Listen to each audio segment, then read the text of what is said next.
தேவனுடைய பரிசுத்த நாமங்களுக்கு துதிக்கான மகிமை உண்டாவதாக.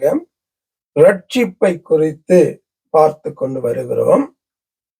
முடிவு பரியந்தம் நிலை நிற்பவனே ரட்சிக்கப்படுவான் என்று மத்தேயு 24 ஆண்டவர் சொல்லுகிறாரு.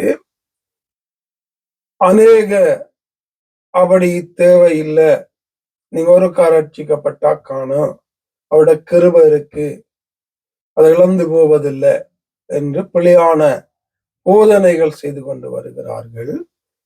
இயேசு இருக்கும் போதே, போன செய்தியில பார்த்தோம், இயேசு இருக்கும் போதே இயேசுவிடம் இருந்து பெற்றுக்கொண்ட ரட்சிப்பை இழந்து கொண்டதான ஒரு சீசனை குறித்து, யூதாசை குறித்து பார்த்தோம். இந்த நாளும் அப்போஸ்தலர்களால அவருடைய ஊழியத்துல ரட்சிக்கப்பட்டு அவர்களோடு கூட சேர்ந்திருந்து அந்த இடத்திலே தன்னுடைய ரட்சிப்பை இழந்து அதற்குரிய தண்டனையை பெற்றுக்கொண்ட 2 பேரை குறித்து, ஒரு குடும்பத்தை குறித்து, கணவன் மனைவி குறித்து பார்க்க போகிறோம். அப்போஸ்தலர் 5ஆம் அதிகாரம் 4ஆம் வசனம். அதை விற்கும் முன்னே அது உன்னுடையதாய் இருக்கவில்லையோ? அதை விற்ற பின்பு அந்த கிரயம் உன் வசத்தில் இருக்கவில்லையோ? நீ உன் இருதயத்தில் இப்படிப்பட்ட எண்ணம் கொண்டதென்ன? நீ மனுஷரிடத்தில் அல்ல, தேவனிடத்தில் பொய் சொன்னார் என்றான். அனனியா இந்த வார்த்தைகளை கேட்கவே விழுந்து ஜீவனை விட்டான். இவைகளை கேள்விப்பட்ட யாவருக்கும் மிகுந்த பயம் உண்டாயிற்று. அனனியா சப்ரால் என்று சொல்லி கணவன் மனைவி தங்களுடைய நிலத்தை விற்று, தங்களுடைய நிலத்தை விற்றதுல ஒரு கொஞ்ச பணத்தை அவர்கள் தங்களுக்காக எடுத்துக்கொண்டார்கள். இதை எடுத்துக்கொள்ளும் போது பேதுரு அங்கே கேட்கிறாரு, நீங்க இந்த காணியை இவளுக்குத்தானா வித்தீங்களா என்று கேட்கும்போது அவர்கள் கொஞ்சம் பணத்தை மறைத்து வைத்தபடியால் இவளுக்குத்தான் வித்தோம் என்று சொல்லி ஒரு பொய் கணக்கை சொல்லுகிறார்கள். அப்ப இந்த பொய் சொன்னபடியினால பேதுரு அவர்களை கடிந்து கொள்ளுகிறார். அந்த இடத்துல விழுந்து சாகுறாங்க.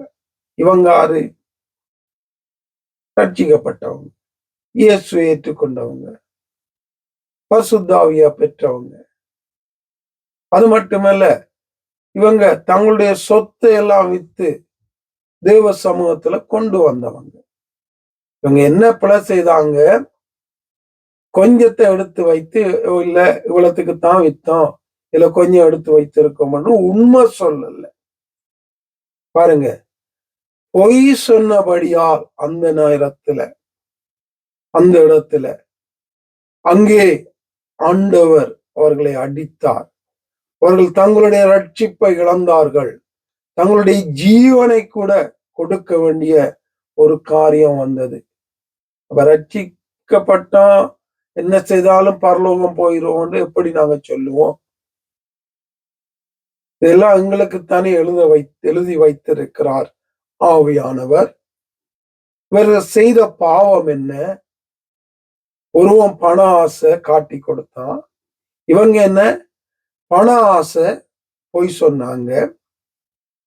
இந்த நாள்ல நாங்க எவ்வளவு பண ஆசை உள்ளவர்களாய், எவ்வளவு பொய் சொல்லுகிறவர்களாய், அதை விட எவ்வளவோ காரியங்கள் வேதத்துக்கு புறம்பாக செய்கிறவர்களாக நாங்க வாழ்ந்து கொண்டிருக்கலையா? நாங்க வாழலையா?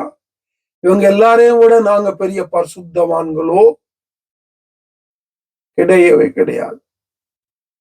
நாளுக்கு நாள் மாறிக்கொண்டிருக்கிறோம், ரட்சிக்கப்பட்டு கொண்டிருக்கிறோம். அப்போ ஒரு தரம் ரட்சிக்கப்பட்டோம் பரலோகம் போயிடுவோம் என்று போதிக்காதீங்க. கள்ள போதனைகள் செய்யாதீங்க. பெற்றுக்கொண்ட ரட்சை காத்து கொள்ளுங்க. அதுல இன்னும் முன்னேறுங்க, நிலைத்திருங்க, இன்னும் பரிசுத்தமாகுங்க, இன்னும் தெய்வத்தை கிட்டி சேருங்க. அதை இழந்து போயிடாதீங்க இழந்து போவதற்குரிய காரியங்கள் உண்டு, அதற்குள்ள போயிடாதீங்கன்னு போதீங்க. இதான் சத்தியம். ஆவியானவர் தொடர்ந்து வழி நடத்துவாராக. ஆமென்.